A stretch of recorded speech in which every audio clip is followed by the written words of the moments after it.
Hey everyone, welcome to Unit 1, Lesson 10, the real number system.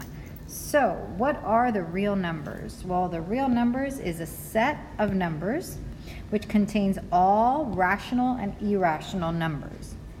So let's actually talk about what rational and irrational numbers are. So first, let's talk about irrational numbers. Well, decimals that never terminate, which means they never stop, decimals that never terminate and have no repetition are irrational numbers. Irrational numbers are decimals that never terminate and have no repetition. So an example of an irrational number would be like the number pi. Pi goes on forever in no pattern, no repetition, never stops. Another example of an irrational number would be like the square root of 3.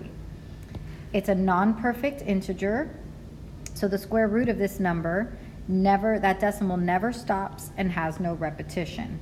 Now we've estimated that number before, but the actual square root of 3 itself has no pattern and never stops. So really, any square root of any non-perfect number is an irrational number. Okay? So irrational numbers, again, are decimals that never stop and never repeat. They have no pattern. So they just kind of go on forever in this random pattern.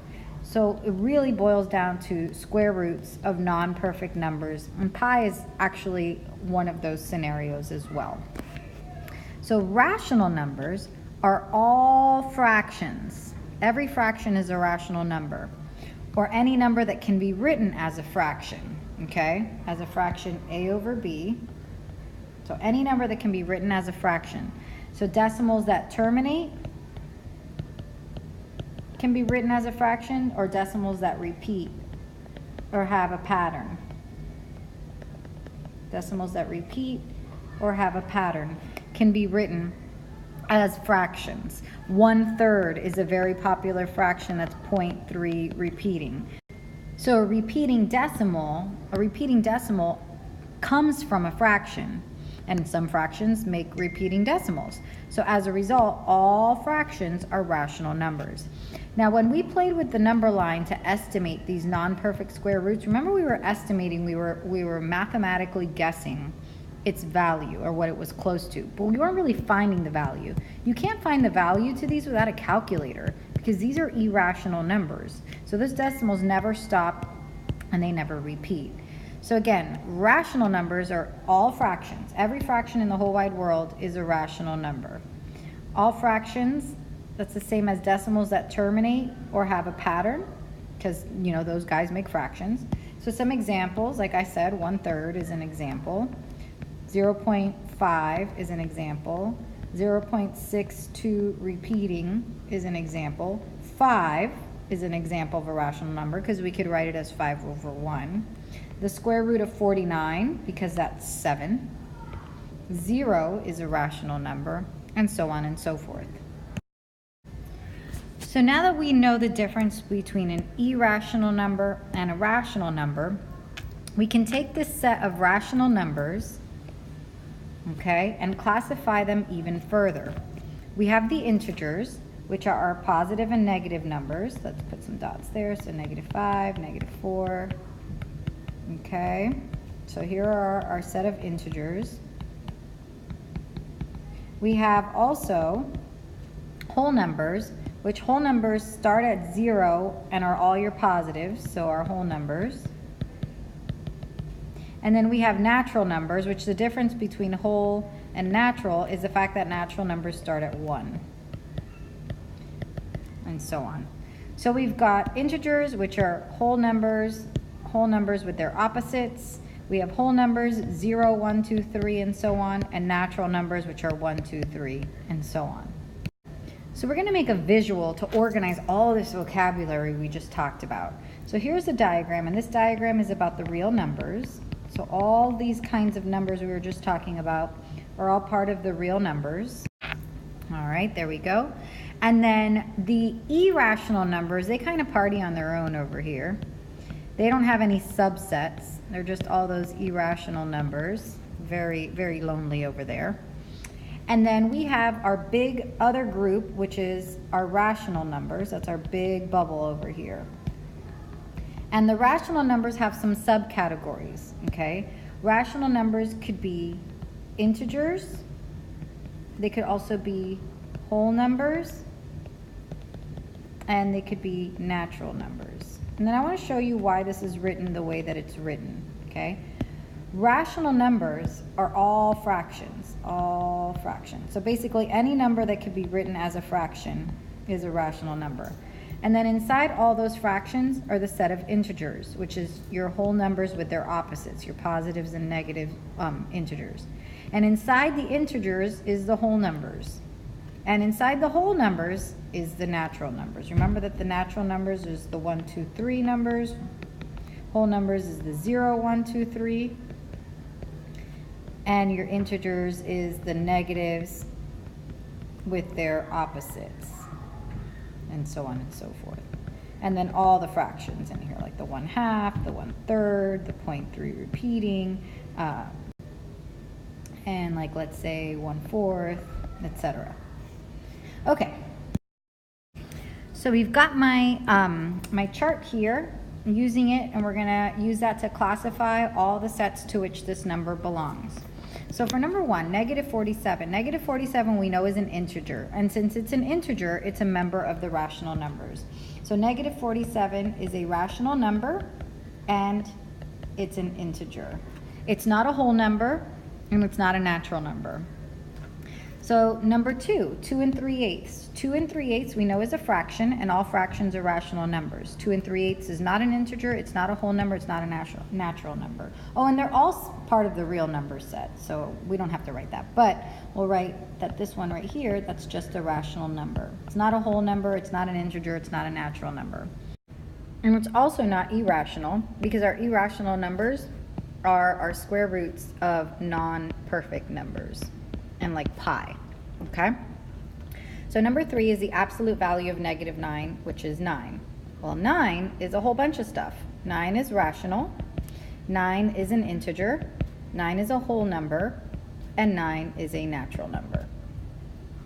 If you take a look at number 4, the square root of 23, that's the square root of a non-perfect number. So it's irrational, it's not in any of the rational groups. So this is an irrational number. 1.5625, which is number 5. This is a terminating decimal. It can be written as a fraction because it doesn't go on forever without a pattern. So decimals that stop and decimals that go on with a pattern are rational.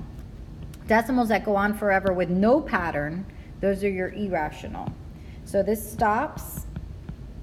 So this can be written as a fraction. I'm not going to write it as a fraction, but because it can be written as a fraction, this is a rational number. And it's not an integer, it's not a whole number, it's not a natural number. 0. 0 can be written as a fraction, 0 over 1.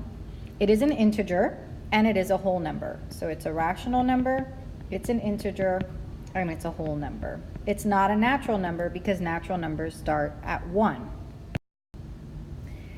So the next one is the negative square root of 64, which is actually negative 4. Negative 4 is a rational number, and it's an integer. But it's not a whole number because it's negative. If we look at number 8, this decimal is repeating. Repeating decimals and terminating decimals are rational numbers because they can be written as fractions. You may not know how to write them as fractions, or you may not remember how, but they can be. The only decimals that can be written as fractions are decimals that have no pattern and go on forever. And go on forever. So like 0.53175425631, like it just doesn't ever stop, and you keep dividing and dividing and dividing, and they never stop, and they have no pattern like this one right here, which is 0.123, that has a pattern, so we can express it as a fraction. Okay, so this is just a rational number. It's not an integer or a whole number or a natural number. Even though it's negative, it doesn't matter. It's not a negative. Integers are negative whole numbers, okay? So whole numbers with their opposites, and that's a decimal. So it's just rational. Negative 24 over 6, that's negative 4. That's rational, and that's an integer, just like number 7. And number 10 is just like number 3, because cube root of 8 is 2, and 2 is rational, it's an integer, it's a whole number, and it's natural. So I'd like you to try this example, and you're going to answer some questions along the way. What you have to do is you have to place the letter of the values to the left in the smallest set that contains the value. So I'll do a couple with you. A is negative square root of 50. Well, the square root of 50 is the square root of a non-perfect number, so A is an irrational. B is 3.895. That's a terminating decimal. It can be written as a fraction, so B is rational. C is 8. 8 is rational, it is an integer, it is a whole number, and it's also a natural number. This is the smallest set that it belongs to, so I'm going to put C here.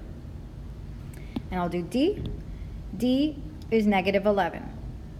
It is rational, it's also an integer, but it's not a whole number, so D belongs here. So try some of these along the way, and then we'll check answers. All right, so now that you have tried your best, let's compare. We left off on E. So E is a rational number because it's a fraction. F is pi. Pi is irrational. G is 1.7 repeating. Repeating decimals are rational. H is the square root of 196, which is the number 13, and that is natural because it's all of these, so it's also natural. I is the square root of 0, which is 0. That is a whole number. It's rational, integer, and whole. J is negative absolute value of negative 34, which means it's negative 34. That makes it an integer. K is 1/3. 3 to the negative 1 is the same as 1/3. That's a fraction, so K is rational. L is 27 over 9, which is 3. That's natural. M is 7 times 10 to the negative 2, which is the same as the number 0.07. That is a rational because it's a decimal that terminates. And last, N is negative square root of 4, which is negative 2, and N is an integer. Thank you for watching, and I hope you took really good notes.